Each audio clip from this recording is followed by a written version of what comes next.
What's the most you ever lost on a coin toss? Sir? The most you ever lost on a coin toss.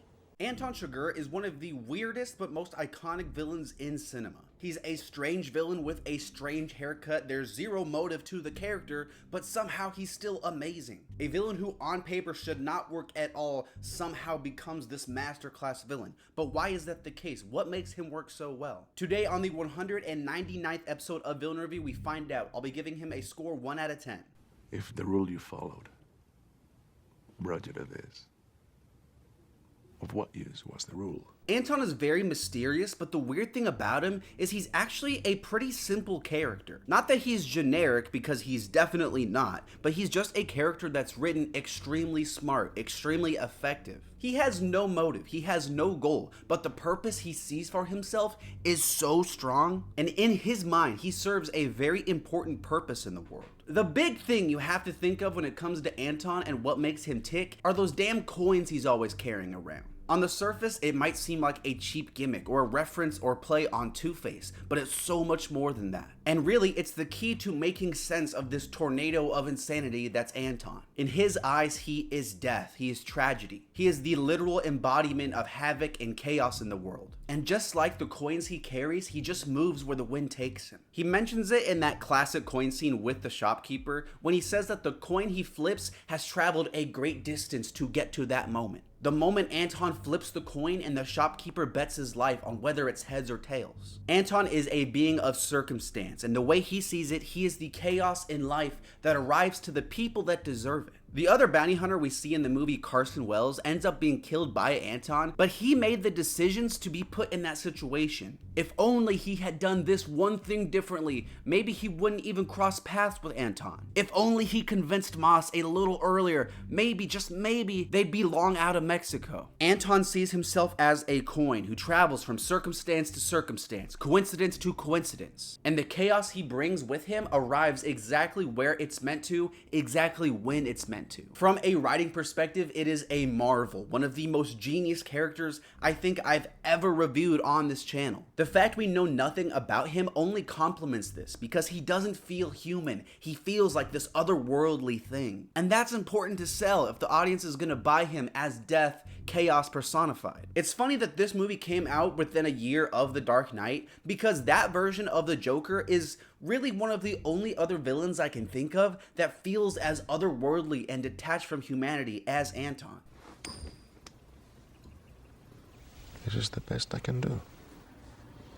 Call it. What's even more interesting about Anton is that he's more than just this self-proclaimed purpose. At times, it feels like he has his own agenda outside of this purpose, a purpose that he clearly struggles with at one point in the movie. But we'll get into that a little later when we discuss the film's ending. For a villain that doesn't feel human like Anton, it would be easy to assume he doesn't have much personality, but that's far from true, thanks to the absolutely stellar writing as well as an equally brilliant performance by Javier Bardem. The performance is amazing, and Bardem does a great job of showing us different sides of this character. We see that joy-like emotion and satisfaction he feels when he kills people, the one in the beginning being one of the most barbaric. The performance is great because we're given just enough to understand him better and boost the fear and intimidation, but not nearly enough to where he feels more human, to where we start to identify certain qualities that bring him back to reality. He's established very early to be a threat, to be cunning and resourceful, and from there, every scene he's in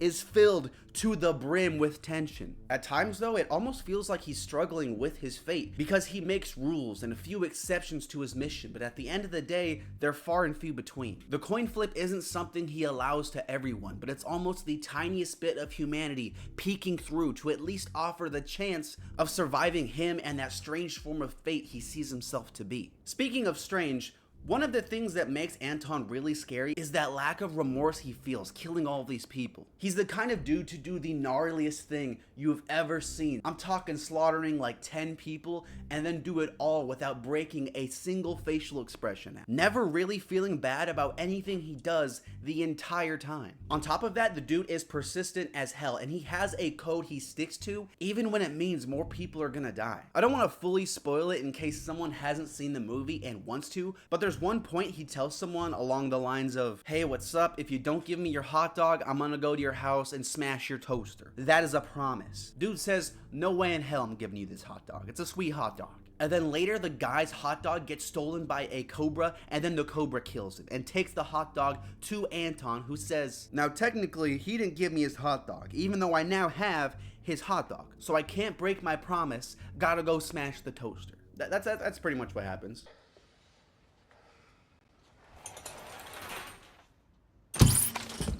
Anton has a ton of screen time in this movie, and I love when movies trust villains enough to do that. I clocked him in at having about 45 minutes of screen time in a 2-hour movie. The coin toss scene is amazing, one of the film's best. And one thing I don't think gets enough credit is how good the actor Gene Jones is at playing the clerk. Javier Bardem steals the scene. He's scary as heck, yes, but the way Jones portrays fear and confusion is just as important, and he's really good. The next two standout scenes are those encounters with Moss. The lack of score adding to the fear and tension. The tracker beeping faster and faster as Anton gets closer to his prey. We know our protagonist is a capable guy, but Anton is a whole other thing. Their fights almost feeling like a man versus nature exchange. They're visceral, intense. It made me feel like I was time traveling through time. I was so engaged in what I was watching that this 6-minute segment seemed to both fly by in seconds and last an eternity. The kind of scene it feels like you're holding your breath the entire time, and the second our hero escapes Anton, you let out the deepest exhale of your life, almost feeling like the first breath you've ever taken. The next scene with Anton is where he blows up this car just to distract some bystanders so he can steal some medicine. This scene and the one after proving just how capable and resourceful he is, but also like how he doesn't give an F about anyone. When he gets the shirt and douses it in gas only to stick it back in the fuel tank